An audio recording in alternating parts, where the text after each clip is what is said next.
welcome everybody. Thank you for joining us this morning. Today we are talking about project management of AML mitigation projects. We have John Carr with us. He is a solutions provider, service provider. He goes into firms and him and his team and help with these large mitigation projects. We also have with a special guest, Anthony, and sorry, Anthony, I've forgotten your last name. You want to give us a little update on yourself and what you've been doing, because you used to be with the Jersey Financial Services Regulator, correct? That's correct, yeah. So it's Anthony Brennan. I have my own innovation and product management consultancy. That's quite a recent venture, I have to say. Worked for over 20 years in that innovation product development space, looking at things from new products, from ideation right through customer validation to go to market, the whole development cycle. And then about a year ago, I took a role as head of innovation at the Financial Services Commission here in Jersey. And that was really about advocating for the use of RegTech and ensuring that the Commission understood the implications of entities that adopted technologies that we're going to be discussing today. And recently, as I say, just launched this new innovation consultancy and working currently in the intellectual property space with some exciting projects and new products. Great. Well, welcome to AML Grey Matters, and I hope our audience is very appreciative of what John is going to bring to the table and share his experience on project management of these mitigation. And Anthony and Jonathan is with Tiller Technologies and has the Verify app. And the reason why we're all together, usually I only have one guest, but we're bringing in three today because they are all linked, and there's a lot of efficiencies and opportunities that kind of play in together. So again, welcome. And welcome to all of our new audience members as well. If you've never been here before, we do start off with a few little, let me see, some housekeeping here. So I'll get started with that. So just to remind everybody, this is not legal advice and it lasts about 1 hour. We do have a couple of polls as well. We'll ask those. If you have any questions for our guest, you can use the question box, same as any kind of comments that you might want to add, and feel free to post those comments again in the question box, and Tom is in the background kind of watching those for us. And this will be recorded, and we'll be sending out a certificate of attendance to all of our live attendees as well later today. So welcome again, and I do encourage you to ask those questions. So we do have John Carr. He is the Chief Risk Officer with Mwek Solutions. And John, you're out of Jersey as well with Anthony, correct? Yep. And yeah, I'm in the UK, John, Jersey. Yep, okay, fantastic. And thank you very much. We have Anthony. He's already introduced himself, also in Jersey. And Jonathan, who is the founder of Tiller Technologies, which is an ID verification solution. So we'll go ahead and get started. Jonathan, do you want to give a little background about yourself? Because you were also in financial services before you went into the technology space. Yeah, indeed. For pretty much all my working life, I was on the other side of the fence. So running asset management firm, wealth firm, and then latterly retail investment firm. Very much always getting frustrated with the problem of onboarding those clients and keeping them up to speed so we don't need remediation. And yeah, it just gave us the idea that it's got to be a better way of doing it. And we had developed technology at some of those previous firms, and that obviously was the segue into running a technology firm, but building it from the perspective of having been on the receiving end of it, which is always slightly different to just coming at it from a pure technology angle, especially when it's a regulated activity. Yes, absolutely. And for those who don't know me, my name is Kimberly Smith, and I used to be a compliance officer and MLRO myself, and I started Silo. I had this exact same background, Jonathan. I worked for a law firm with a corporate services arm and had about 5,000 corporate clients that, I was always doing the due diligence, trying to find the UBOs and doing it with very fragmented systems and spreadsheets and found reporting difficult. And again, I kept saying there's got to be a better way. So I know how hard it is to switch from the compliance regulatory side to designing and running a tech company. So kudos to you, and thank you for joining us today. So we'll kick off. We do have an agenda here, and Tom, if you can launch the first poll.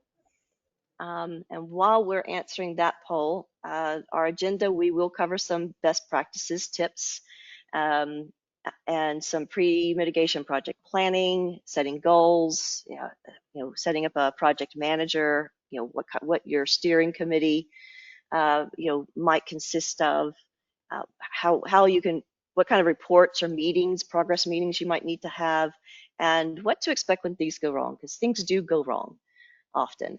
So in this poll question, we're asking, how long do you think it would take to remediate 100 client files?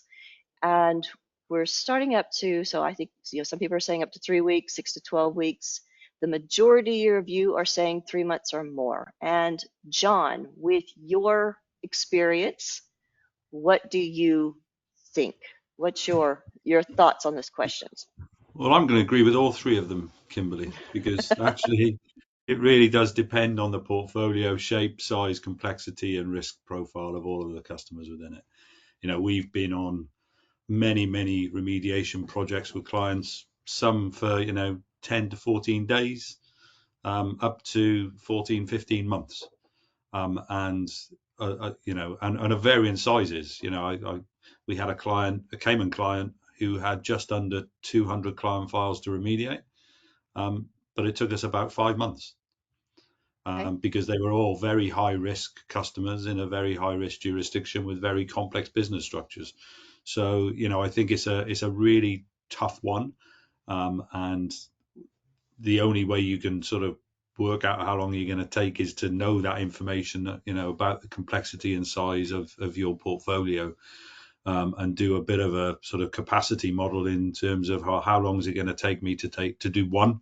And if I'm doing it by myself, times that by a number of files, and that's how many hours or minutes it's going to take you to do them all, assuming that's the only thing you're concentrating on, of course. A lot of guys on this call are probably going to have a day job to do as well. It's how do you factor some of these things into your day job to actually be able to put up with the stresses and strains of having to remediate a bit of a portfolio because your head of compliance or your board are giving you a bit of a deadline to get it done by. Right. And a lot of that also depends on the file structure. Like whenever I did mine, 15, 20 years ago, we were still not digitized. Everything was still physical files. Hopefully most people here are digitized by now. So so a lot of people here are saying about 3 months or more. And I do think it is a bit surprising for people who have not done it, how long it does really take and the complexity and where things go wrong. And Tom, what's the second polling question? If you can launch that real quickly. So for those of you who are listening in, have you ever been involved in a mitigation project? So again, my experience is, yes, I did do one. I had 5,000 corporate clients, and it took me a year. And it was just me. So, and of course, it was very, very manual digging. I even had to go down to the basement and, dig through boxes, things like that. So, but it did take a long time. You do have to roll up your sleeves and just get on with it. All right. So, the majority of you are saying yes, due to a regulatory requirement, you have been involved in a mitigation project. Some of you as just a proactive project, so just I guess maybe preparing for an audit. 5% are saying not yet, but you're planning to. And then of course, another big chunk of you are saying no, you have not. I would anticipate though that those who are saying no, you've never done it before, you probably will at some point in your life. All right. Thank you very much for participating in that. And John, I'm going to just kind of ask, what's the main purpose of the mitigation projects that you've been involved in? We've got a bit of a split. I'd say the majority are where the firm has proactively understood it's got a challenge and it wants to correct the challenge that it's got.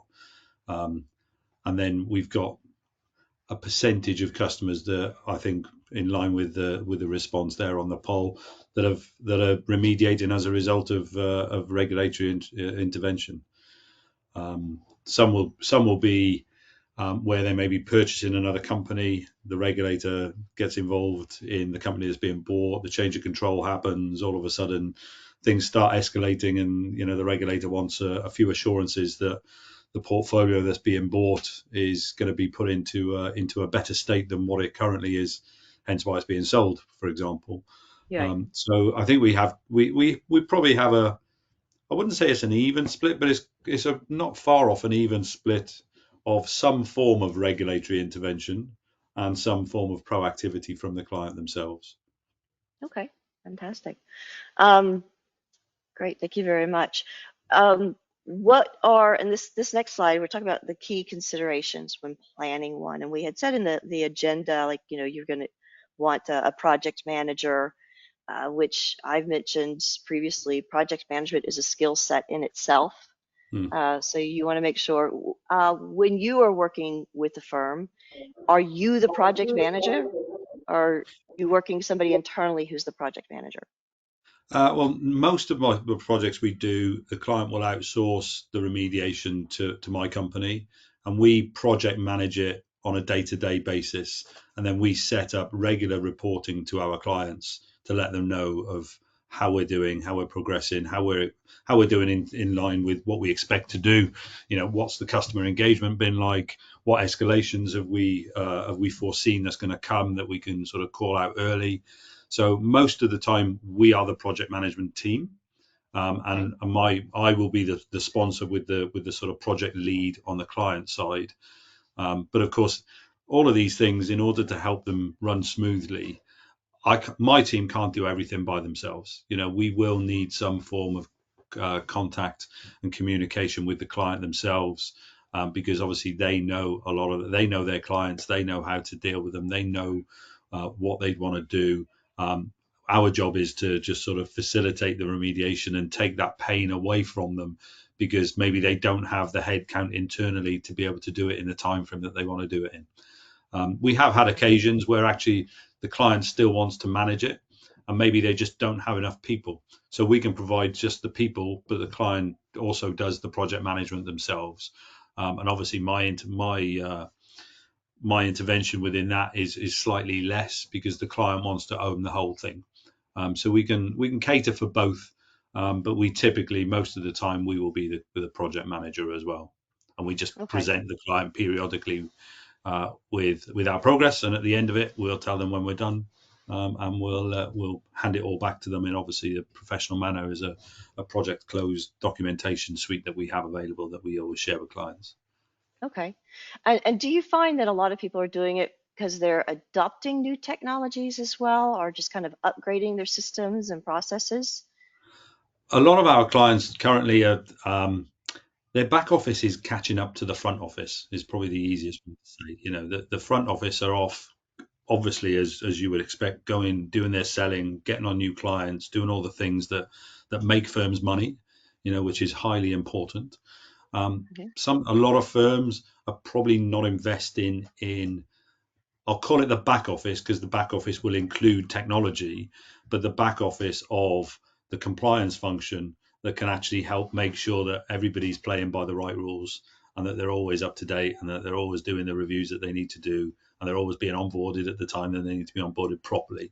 So I think most of our clients are just, let's say, coming to terms with the fact that the back office does cost a bit of money. It is required. It's there to keep you safe. It's there to make sure that your business runs properly and that you don't have any regulatory challenges. But not everybody has perhaps even lived by that in the past. And it's only when you realize that you've got a problem, you haven't been keeping on top of your periodic reviews, or you perhaps not been onboarding as quickly as you should be. And especially the onboarding, the onboarding is quite an interesting one, Kimberly, because speed to onboarding is obviously crucial, because the quicker you onboard your customers, the quicker you can start earning money from them. Right. So, we find that a lot of our customers or our clients are not using enough technology to do that. So one of the things we've done with Jonathan in the past is we'll introduce Jonathan as part of the solution to say, look, you need to introduce technology because your average boarding time at the moment is a matter of weeks and sometimes months because of your manual processes. But also, we need to help you remediate your challenges. So let's start with bringing Jonathan in, getting the onboarding sorted to start with, and then we can retrospectively apply Jonathan's tool into the remediation exercise, where then we can actually do it even quicker. Right. Sure. Anthony, Just, anything yeah, from just on that, you? it's really something that really interests me, actually. So I guess what I was wondering was whether people are coming to you quite explicitly expecting you to leave a legacy from the project, whether that's around front office business as usual for onboarding, or whether it's about making the remediation easier the next time. Is that part of the thinking during this planning stage for you? Yes, absolutely. So the conversation really, Anthony, with the clients is, what am I here to do? Am I Yeah. here just to tidy up your mess?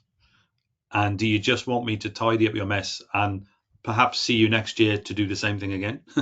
Or, which I don't like doing. Of course, Right. I've been a consumer. I've worked in banking for 20 odd years. So, like Jonathan and Kimberly as well, I've had my fair share of remediation projects myself when I was in banking. So I don't want to. If a client wants me just to do that, then of course, I'll try my best to support a client in that way, but I don't really want to do that. What I want to do is get the client to a point where, yes, we help them with the problem they've got, and I don't want to come back next year.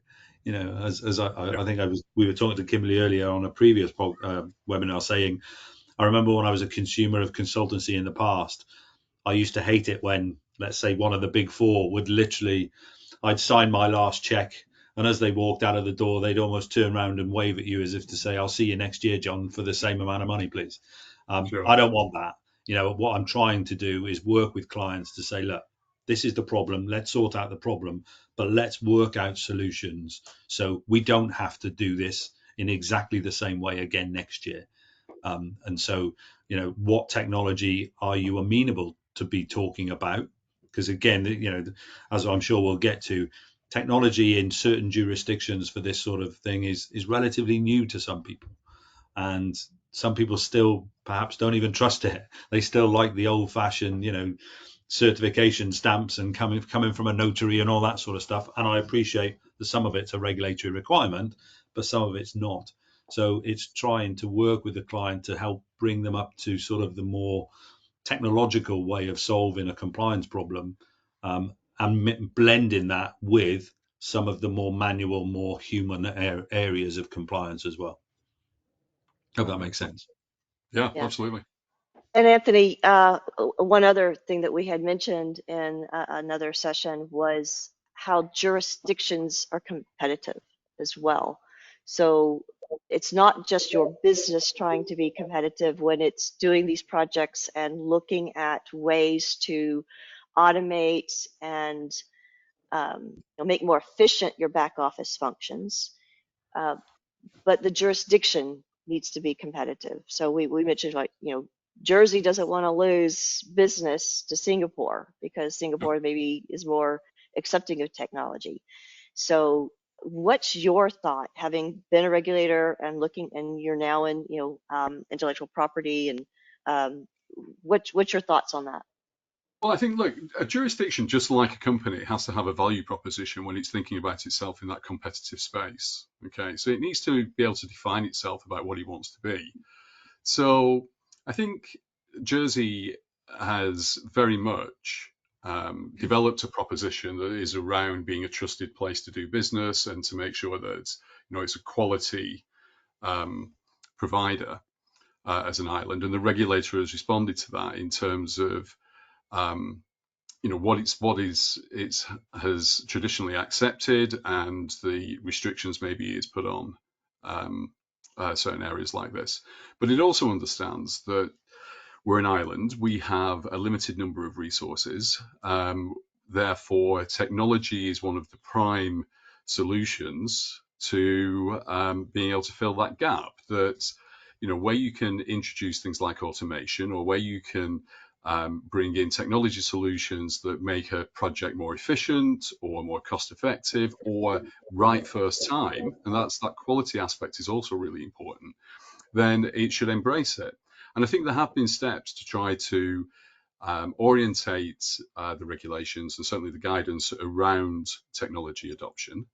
I think the challenge with somewhere like Jersey is to make sure that its own supervisory tech mirrors the growth of RegTech solutions on island. So because they're really both sides of the same coin, and so that you start to see those synergies that actually make it easier to deal with. And I think that then becomes a key element to the, if you like, the Jersey or the jurisdictional proposition. Right, right. And it also, even like when you're looking at a remediation project, whether you're doing it proactively or due to a regulatory requirement, it's like, why are we in this situation where we have to have this? I think that needs to be a question that's asked. And you mentioned earlier, you lack of resources. You know, when I hear that, I'm hearing, and I understand in Jersey, you have a there's a shortage of talent, of compliance talent. There's just not enough people, compliance trained staff that live on the island that can, take up all the roles. So you can't hire your way out of, these, out of the workload and the overwhelm. You have to resort to different technologies. And so that could be something that whenever you are looking at a remediation project is first, why are we in this I won't say mess because you might be doing it proactively.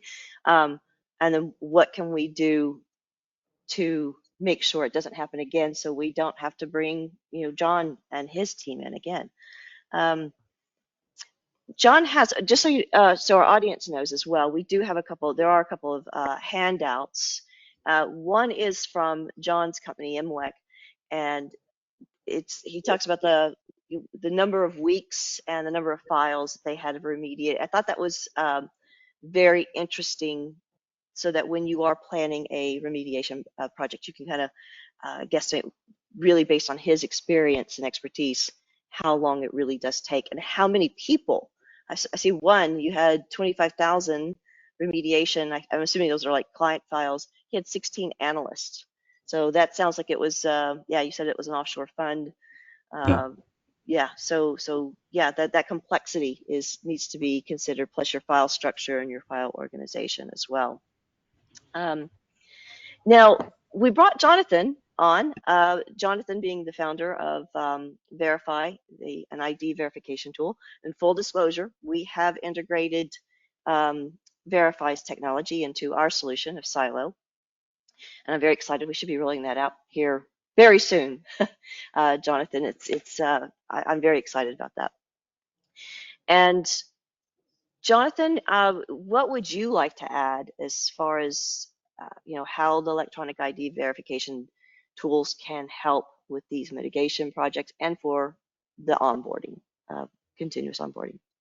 Well, I think the obvious point about remediation is it always involving a lot of files, whether it's 500 or 5,000 or 50,000. It's a lot more than BAU. Otherwise, it wouldn't be sort of remediation by definition.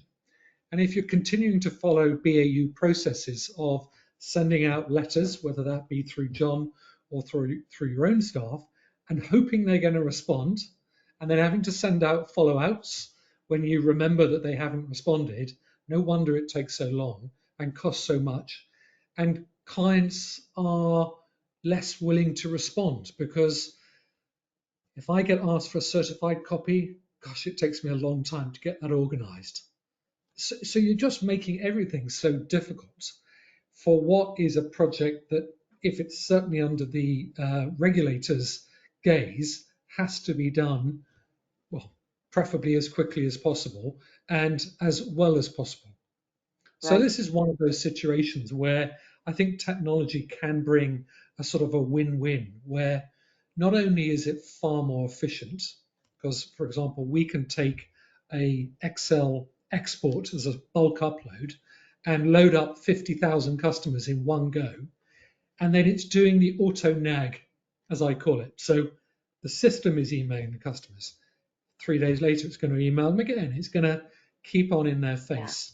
But the real point is the customer is only going to take 5 minutes to do what's required of them, as is the point of EID, from their own home without having to get all of that stuff certified. So I think the response rate is always going to be higher. Can't guarantee response rates on these things, but it suggests it's going to be higher. And also, I think, as John was saying earlier, the whole point about technology is it doesn't forget to do things. You're going to do the same process for every customer, come rain or shine. Right. So that's why this type of technology is becoming so popular now for remediation. But also this point of saying, well, what's the point in having perfectly clean, pristine customer records, and then we all walk away, and then you go back to BAU and it all gets dusty again. So clearly what we're also trying to do is to say, well, look, if this technology proved itself in that efficiency for the remediation, you really should consider using it as your normal BAU process to stop you getting into that situation in the future. Okay. Yeah. Anthony, anything to add? Yeah, one of the things that strikes me with this, and I think this probably plays quite nicely into Jonathan's products actually, is the impact of this, and particularly around EID, on the end customer and that customer experience that they undergo. I mean, I'm making buying decisions for financial products, services products, based on, amongst other factors, but certainly on the customer experience, on what it feels like to deal with a company. And I think that self-service element that comes through in a lot of the sort of smarter, more progressive EID solutions and through into full onboarding solutions is really key to that overall experience. You know, you can imagine with a remediation project, there's a danger that you can really, if it's done badly, that you can have quite a severe impact on the end customer. With these sorts of solutions, it feels like it's a much smoother process and a much quicker process, and I think, as was pointed out, a much more accurate process. Yeah. Yeah. And I know there's a lot of people too who talk about, oh, well, AI can fake this and fake that. I think it's safer, in my view, than a photocopy of an ID. Yeah. Yeah. And two, it's not just the ID side, it's the address verification side when you're talking about your individuals too. And so I know we've been kind of focused on the ID side, but and this is what I liked about Jonathan's technology, is I really liked the geolocation aspect of it. Now, I'm a U.S. citizen, U.S. passport. I do travel a lot. So it's still, so if I was in Dubai, for instance, and you got the request, I could take a copy of my passport, send it on. I don't have to go worry about finding a notary when I'm in another country because I travel a lot. Yet, if they really know their customer, they would know that I'm a traveler, and it's still okay. It's just kind of, all it's going to do is say this passport was taken in Dubai. And that's what I really liked. And there's other aspects we won't go into it. Anybody who wants to know about it, you can follow up later. But I felt think it was safer.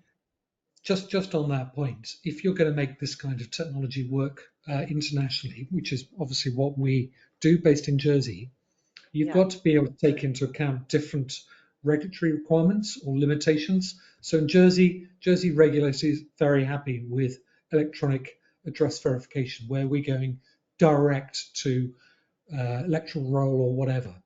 And indeed, HSBC put in a statement of no objection. Everyone was happy with it. Cayman, we just got an engagement. Actually, Cayman regulators not happy with electronic address verification. They want you to take a picture of the original utility bill. Okay. Well, you know what? Let's just throw it all in. So whether it's geolocation or a picture of the bill or electronic verification, take your pick. Yeah, yeah. And the other thing too about these technologies with these remediation projects or mitigation projects, in my experience, again, 10 years ago, it was, or 15 years ago, it was a lot of keystrokes, manually keystroking everything one by one. And the technology now does that for you. Or basically, as Anthony was mentioning, as long as the customer experience it flows, and what we call the 11-star experience, then basically they're onboarding themselves, and the compliance team, all they're having to do is just kind of confirm, yep, everything looks good, and do their risk assessment. I mean, you can even automate risk assessments these days. Yeah. That's yeah. Anthony, anything else that you wanted to add from your experience? Yeah, just a couple of things. I mean, I think the point about I quite like the automatic address verification point that Jonathan made.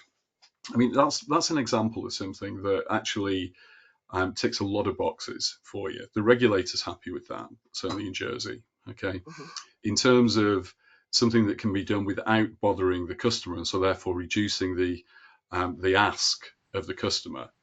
That's another great positive for it. And thirdly, in terms of process efficiency, it's done automatically and goes straight through. What a great, so three things just on one of those steps that at one time may have caused you quite a few issues. Yeah.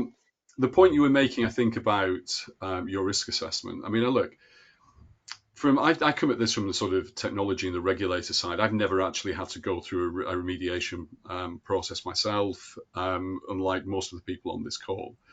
But I would imagine when it comes to starting a project and planning it, one of the things you're going to need to do is to prioritize, okay?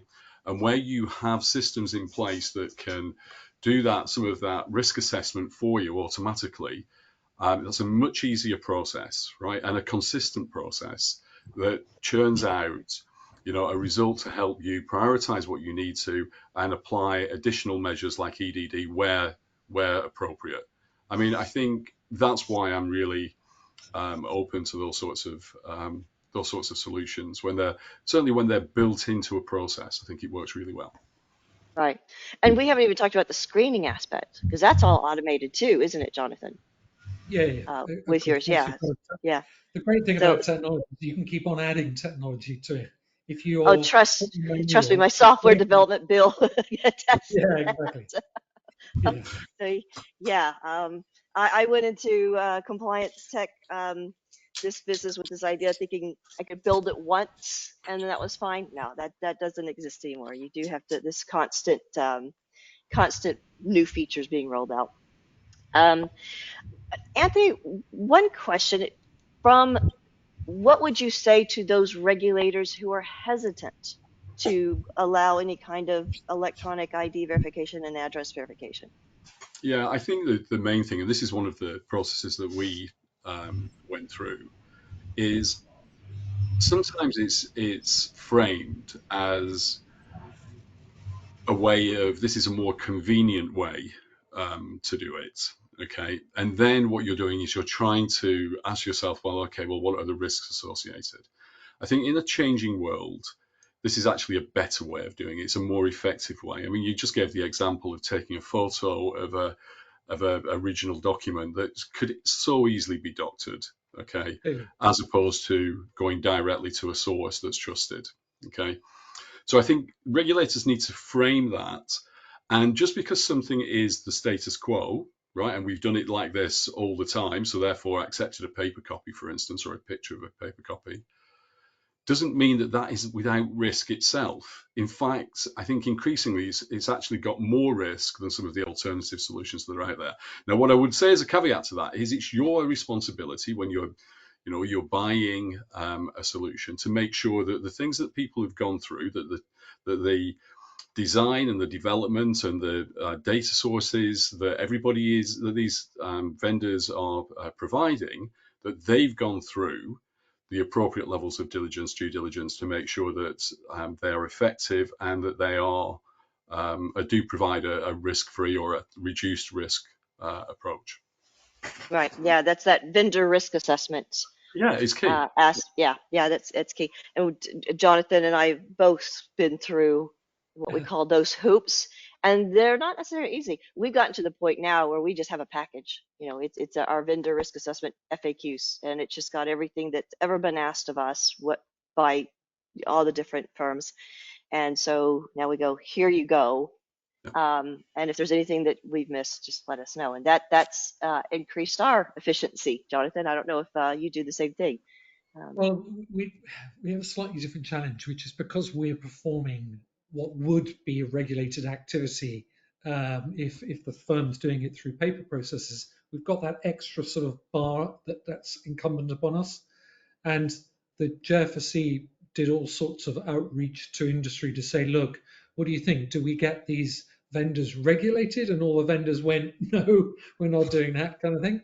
So in the end, actually what we did was we got, well, it actually turned out to be BDO to come in and independently review the system and map it to the Jersey handbook. So it's like, don't Okay. take our word from it. Here's somebody who's done it for you. And that Yes. made a big effect. Great. Yeah, great. Fantastic. Okay, we'll move on to the next slide. Actually, do we have one polling question? Tom, if you don't mind launching that, I'd like to know who is using electronic ID verification. Yeah, okay, so yeah, this question is, has your regulator approved ID verification?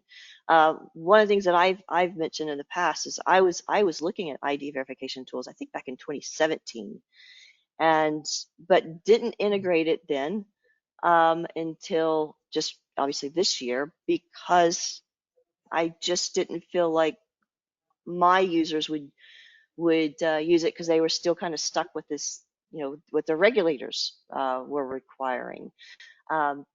But now I am seeing more regulators accept it, and I think a lot of it is, as what Anthony mentioned, it could even be a little bit safer, and also it's the competitive advantage for the jurisdiction. You're not going to lose business because companies needing your industry services. Okay, so great. So yeah, we've got the options were yes, and provided written guidelines and advisories. So the regulators have confirmed it and put it in writing. So that's 33% of you. 43% are saying no, but it is being used in your jurisdiction. And this is where I wish I could say, is it being acceptable, or is it just kind of being used as kind of an initial onboarding, but then they're still going back for the paper? Because I'm seeing both of that, which I think must really irritate the client. And then 24% are saying yes, but has not provided written guidelines or advisories. Do you kind of, is that your experience, Anthony, that you're kind of seeing that? Yeah, certainly. When we ran a couple of surveys, one a sort of more general RegTech survey. I say we, I should no longer we, but the commission a few years ago, and then a specific one on EID. And yes, you did, and I think it is that point about a kind of technology maturity curve. Okay, I think I've spoken about this before, but you always have early adopters, and you have more sophisticated companies or larger companies who've already got this in as part of a wider enterprise solution, and then you've got this kind of early majority who will take a little bit of time to start picking these things up as budget cycles develop. And then you have people who are behind the curve, and that might be because of the size of the organization, or sometimes it's to do with, again, with budget cycles, or other considerations, other priorities within the business. But gradually we've seen about the same kind of split. Certainly we framed it in terms of, have you got it, or are you thinking of getting it? And we got a similar kind of results within the survey. Okay. All right. And I Emily, think, you've got a couple of questions, just so you're aware. sorry, did it, is it gone now, or? There's a couple of questions just been raised. Oh, yeah, a couple of questions. Sorry, questions from the audience. All right, let's see what we've got here. All right, so we have, looks like Alex. Tom, are you able to read that? Sorry, my screen is a little small.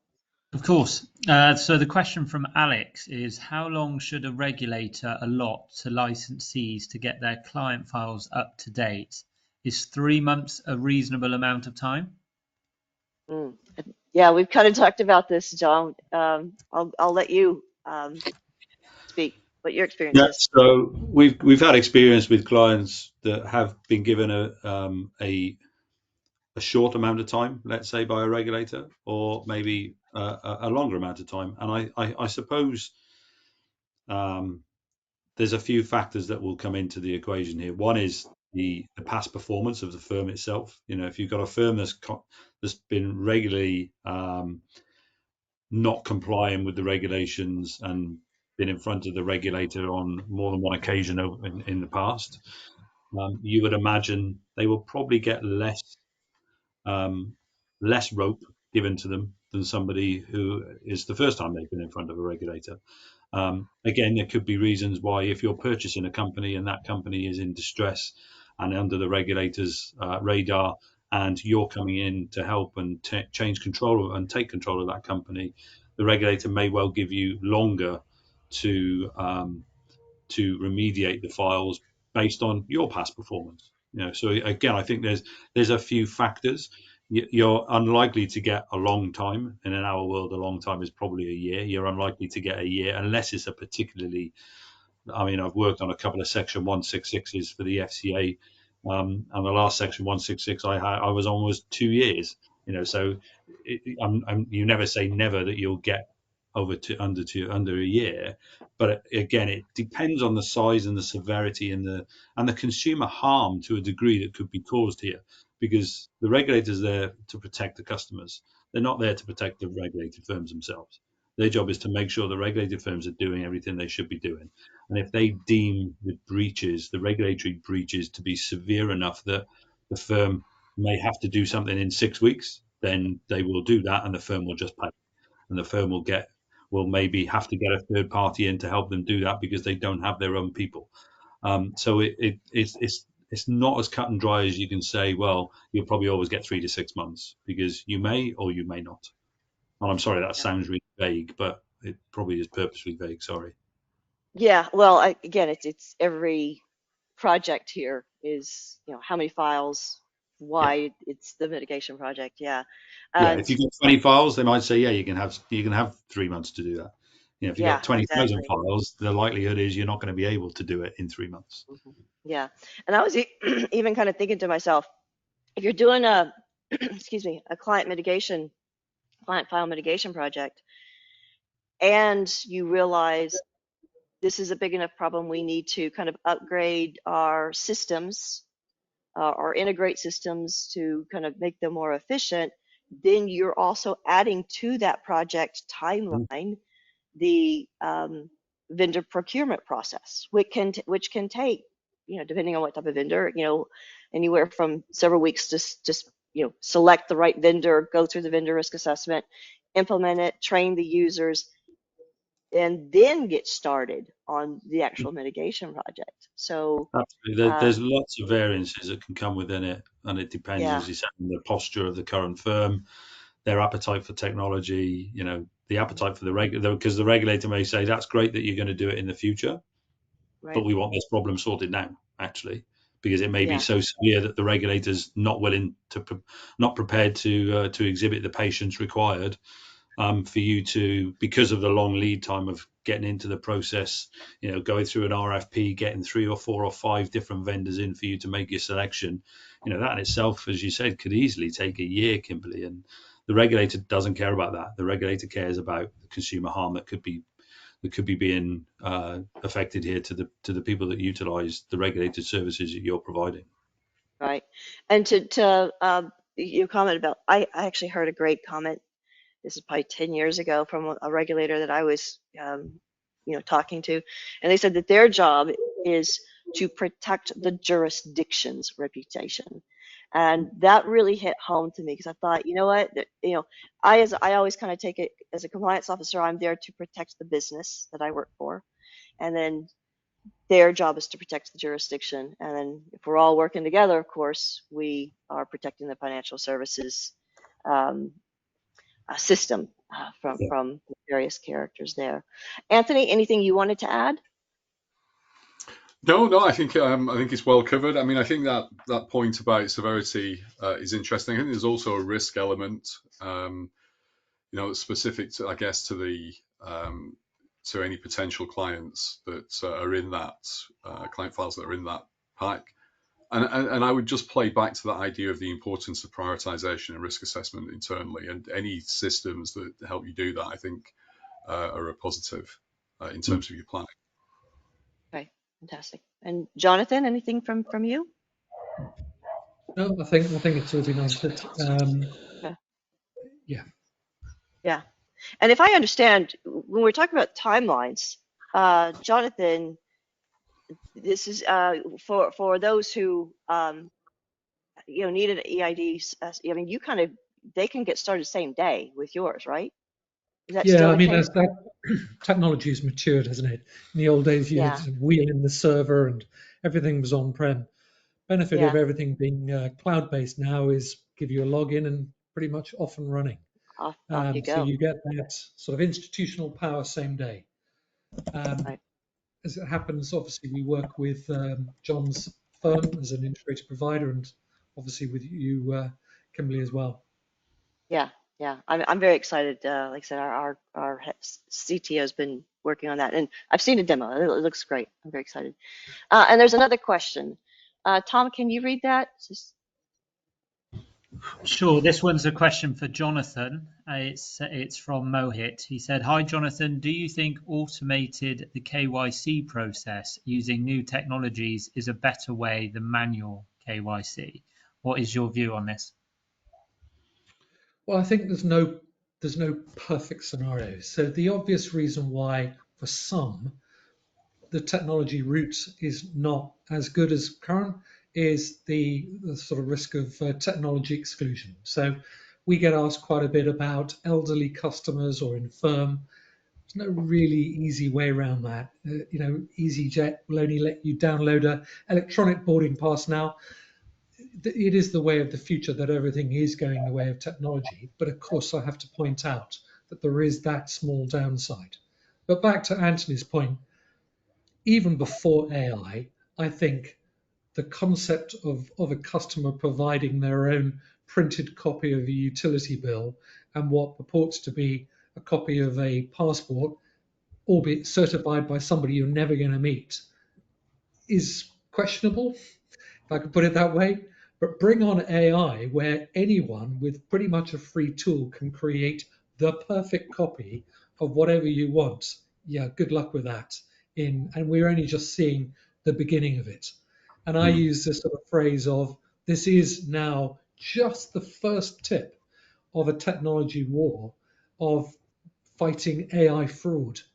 And undoubtedly, the only way that you're going to do that is to use technology to spot and identify AI fraud within the compliance and onboarding process. Yeah. And I actually read that just a little bit differently in terms of that question. I was thinking in terms of automating the KYC process. It's not, and this is something that I'm very protective over. I still require that human set of eyes, that human analyst to give the final risk assessment. And also to look at that document and say, yes, that is indeed, good. It's not the system is just doing the process, automating the process. It's still the compliance analyst or human person who is looking things over and going, yeah, this is good, as opposed to doing the KYC, if that makes sense. Yeah, And, I do get that point. Yeah, absolutely. yeah. And I think we always make clear we're not the regulated provider for that exact point, Kimberly. Yeah, absolutely. And you talk about technology exclusion for the elderly. We made a joke in the earlier session because I was showing your system to somebody, and I showed this picture, and the person's frowning. They do the liveness check, and she kind of went, "Well, what if somebody's got Botox and can't frown?" And then And I mentioned it to you, and you said, "Yes, you're having that problem." yeah, women of a certain age or of a certain inclination have problems frowning. Yeah. Yeah. Anthony, what about you? Any thoughts on that question? Yeah, I've been thinking about Botox for a while. I think just on the AI side. So look, I think Things are still in flux in terms of AI regulation, as I suppose everybody's aware. There are a number of recommendations that have come through from the OECD, and lots of jurisdictions that are considering regulation are basing them on those principles or those recommendations. One of them is for any AI process to have meaningful, what they're calling meaningful human involvement within the process at key decision points. And I think that fits very nicely with the idea that our whole regulatory system is predicated on this idea of personal responsibility or accountability. So what I would say is this: any solution like this that goes out in future, I think where you have machines and people working together is better, and that the key decision making is probably still going to require a human. Depends on the importance or the severity of the decision, but most processes I think will work better where you've got people and machine working together. Yeah, we call that human in the loop, HITL, Yeah. is how our engineers refer to it. But yeah, it's everything has to be reviewed by human. We just process it a lot faster. I wanted to go back a little bit too. This is that batch upload that Jonathan mentioned, that his tool. So again, if you've got all your data, your clients' emails, you could just batch send, as opposed to the, send an email, send a letter, send another email, send another letter. And would you call it the automated nag, Jonathan? Automated nag, yeah, because John was talking about the low response rate to customers getting that request for remediation. They don't understand why they're being asked for it. They may have only provided it 6 months before, which is guaranteed to irritate. And no surprise, the response rate can be low. So not Yeah. only have you got to send out this stuff manually, but then you've got to remember to track it and know who's not responded and do it again and again. So if you Yeah. can automate the nag, as I call it, that's actually part of the war in itself. Yeah. And it only gets more complex if you have offices in different jurisdictions, or if your bank branches in different locations. One example I had is I requested somebody's passport, and it turned out, I was in the London office, turned out somebody in the Hong Kong office had already requested it, had it on their files. And we had different servers. This is still, again, back in the old days of everything was still on-prem. And I had forgotten to check that particular server, or it got misfired or something. So it is one of those situations where if you can centralize it, the ID verification process and address verification process, then you don't have that problem of lost KYC. And in our area of in these what I call international financial centers, we're dealing mostly with high net worth individuals and professional investors and things like that. So we don't want to upset them. We want to look like we are efficient and organized as well. So this is that's a big plus to me for as well. There was another question. He wanted to know if your solution's as effective on KYB as well.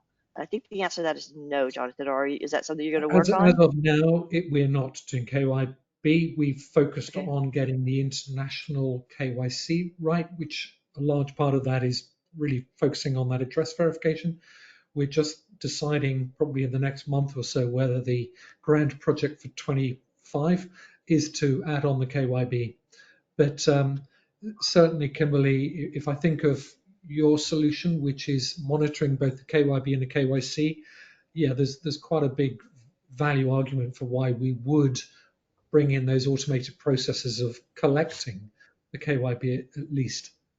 Yeah, I found that, it's my experience that KYB is much harder. It's much more difficult. It is, yes. Simply because, I mean, if we look at UK Companies House, from what I understand, it's a bit of a mess.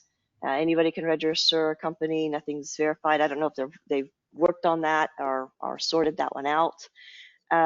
Jurisdictions, it's very difficult. Like I can look up Secretary of State in certain states here in the US and get confirmation that a company's registered and who's behind it, but not in DC, for instance. And So each jurisdiction is so different. And of course, in our target market, we're dealing with clients who have international clients. So I think it's going to be much harder. You can get these other programs, but it brings in so much information. And Anthony, I'd love to get your thoughts on this. I've always said sometimes just getting hundreds and hundreds of pages of history on a company is just noise. What's your thought on that? I think that traditionally is true, but I think this is where AI is your friend, and I think there's a lot of use cases, let's say, particularly in the legal sector, where the summarization of documentation and great reams of information, particularly in discovery, can be boiled down, and you get to the relevant information. So yes, I would agree that it's generally a problem. I just think there's a hell of a solution on the horizon if you start thinking in that direction. Yeah, yeah. I'll be right there with you, Jonathan, trying to sort Yeah, that I problem mean, out. it has been the reason we want to get it right. And it's funny, so many firms say to us, well, if you could just automate getting the information from Companies House. And then the next client we go into, yeah, please don't get it from Companies House because it's just full of rubbish. And you're going, okay, I Yeah, think we need to yeah. just plan this carefully. Yeah, Mm. and then you've got the translation problem too. If you're dealing with international, like if you're dealing with somebody in the Middle East, then you got a translation problem as well. And then and I don't know what it's like there in Jersey, but then they go, well, was that document translated by the internet, by like Google Translate or something, and is that good enough, or do you have to get it, certified? Anthony, any thoughts on that? Well, funnily enough, I'm currently working for one of the company I'm currently doing some work for is, as well as being in intellectual property, is also a specialist translation and localization firm. They're really good at this stuff, and of course they have a lot of machine translations and AI powered, or certainly large language models built into that process. When you're going through something that's critical like this, and you're looking to translate, no, Google Translate isn't good enough. But there are suppliers out there, there are vendors out there who specialize either by industry sector or with legal experts or whatever the criteria is required. And they hone their models to make sure that the translation is fit for purpose. Okay, fantastic. All right, I don't see any other questions. Anything you guys would like to add? I think we're at the kind of the end of our slides here. So, yep, that was ours. And yeah, everybody's contact details. So John, there's your email. Jonathan, we're putting Julia's contact details if anybody wants to reach out to you. And of course, your website is tillertech.com, correct? I didn't say Correct. okay. And John, yours is Mwek Solutions. Anthony, I did not have any your contact details. Can I add that in our follow-up email that goes out? And if Yeah, so, shoot absolutely. me an email. What's your Well, website? Julia Yeah, has do you all have the a website? details. I can just you'll have received an email from me, so you'll have all the details on there. Okay, fantastic. So I will, for those of you who are listening, I will put that in a follow-up email for Anthony as well. And anything else to add, guys? No? Well, No. John, I appreciate you giving us this advice on and your experience on the project management of these mitigation. Like I said, I wish I'd had you in my corner 15 years ago. The only thing I would say is plan that out. Just exactly what you were saying. You got to plan it out. You got to think about. You mentioned during one, I mean, maybe it was earlier in this session. You said sometimes people just want to let's get started today, and there's a lot more planning and considerations that I think the average person does not realize when they are talking about these mitigation projects and remediating, client files. Yeah, for sure. I So think managing up and down within a business as well, Kimberly. A lot of senior people within businesses will just think this is done by the click of a finger. It only takes 3 weeks to get it done. And actually, yeah, most, if not all of the people on this call and the audience will know it's not that simple, because you wouldn't be in this predicament if it was that simple. So, right. really just take that step back before you jump into the water and really think about what it is you're doing, why you're doing it, how did you get here in the first place, how are you going to make sure you don't come back and then how are you going to report that progress to the powers that be that you're having to report to, because they're going to be very interested if they ask you to do something in 6 weeks and 4 weeks later you've barely done 20%, because the cost of it is going to go through the roof. So you really got to make sure you're managing up the expectations in the business as well, to ensure that their expectations are realistic and that you're going to be able to achieve what they want. And if you can't, it might be because you're doing everything too manually and it's just not possible to finish it that way. But at least it then allows you to have that conversation internally to manage those stakeholders to say, look, we can't keep doing this. And, these guys they're regulated people. They're people that are on a regulator's register somewhere that is responsible for the compliance performance of a firm, and you've got to take those roles very seriously and ensure that you are, holding the light to the board to make sure that they understand the severity of what you're being asked to do and achieve. Yeah, I think the other two, whenever the board understands, or steering committee understands or is informed of that kind of complexity, this is where there is then also an incentive to start investing in technology if everything was manual before. Absolutely, because otherwise they're just going to write you a check next year again. Yep, absolutely. Or they're going to, their internal team is going to have to do something on the side of their desk again. And as as the firm brings in more new business and continues to employ more and more salespeople, and doesn't increase the size of the risk and the compliance team to help manage that, then they're going to find themselves in trouble again and still not have technology to assist them. Yeah, absolutely. All right, Anthony, anything else to add? No, really, just to say, thoroughly enjoyed it. Lovely to meet you for the first time, Kimberly, and nice to see the other guys again. Yeah. Likewise, thank you very much. And thank you for coming. I appreciate that. And best of luck with your new venture and being in the, as you say, the entrepreneurial space. It's fun, exciting, lots of sleepless nights, but you'll do fine with your background, I'm sure. It's great. All right. And Jonathan, it was great to see you too as well. Likewise. Thank you for the session, Kimberly. Much appreciated. Okay. Thank you. Thank you, John. Thanks, and thank you to the audience as well. Thank you. Yeah. Thanks, everybody. Take care. Bye-bye now. Yes. Anti-money laundering compliance and customer and vendor onboarding involves multiple processes that must be done correctly and by the right people in the most efficient way.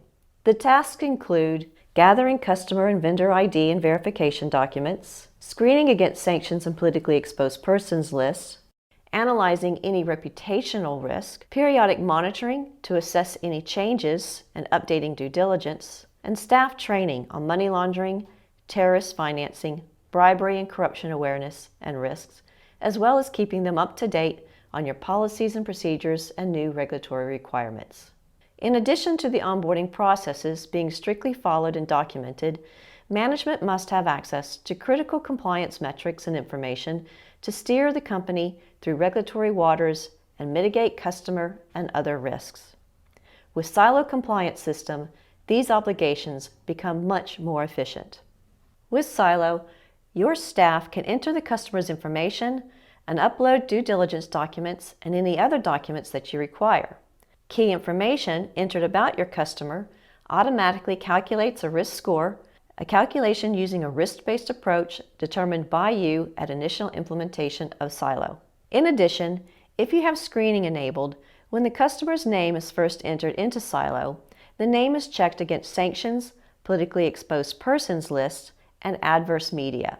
You'll see results of screening immediately and can review any potential hits right away. And with screening enabled, your customers and vendors are continuously monitored for any sanctions advisories, helping you get ahead of any potential reputational risks. No company is too small to benefit from using Silo. Even if your onboarding processes seem under control today, if one key staff member becomes unavailable or there is any increase in your customer portfolio, compliance with strict onboarding and review processes can quickly overwhelm a small company and put you at risk. Plus, implementing Silo can reduce the need to hire additional staff to manage compliance obligations and reduce your risk of non-compliance regulatory penalties and continued inspections. No one goes through an inspection or audit with great ease, but several users have reported that their inspections went more smoothly and with Silo they had improved outcomes. Reach out to us today to schedule a demo of Silo.